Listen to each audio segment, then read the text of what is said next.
വള്ളുവനാട്ടിലെ ഉത്സവകാലത്തിന് തുടക്കം കുറിക്കുന്ന പ്രശസ്തമായ ആറങ്ങോട്ടുകര മുല്ലയ്ക്കൽ ഭഗവതി ക്ഷേത്രത്തിലെ താലപ്പൊലി മഹോത്സവം അതിഗംഭീരമായി ആഘോഷിച്ചു.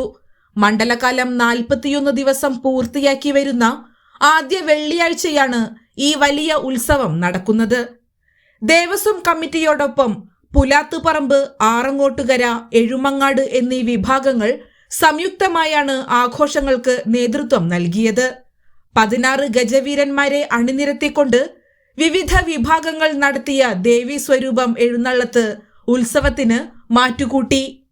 ഇതിനു പുറമെ പാക്കനാർ വേല, തിറയും പൂതനും, കാവടിയാട്ടം തുടങ്ങിയ കലാരൂപങ്ങളും ക്ഷേത്രത്തിലേക്ക് എത്തിച്ചേർന്നു. പൂവഭിഷേകം, മഹാകുരുതി തുടങ്ങിയ വിശേഷാൽ പൂജകൾക്ക് പുറമെ 4 ദേശങ്ങളുടെയും കൂട്ടിയെഴുന്നള്ളത്തും ക്ഷേത്ര സന്നിധിയിൽ നടന്നു. വടക്കാഞ്ചേരി മേഖലയുടെ വിവിധ ഭാഗങ്ങളിൽ നിന്നായി ആയിരക്കണക്കിന് ഭക്തജനങ്ങളാണ് താലപ്പൊലി മഹോത്സവത്തിൽ പങ്കുചേരാനും ദേവിയെ തൊഴുവാനുമായി എത്തിയത്.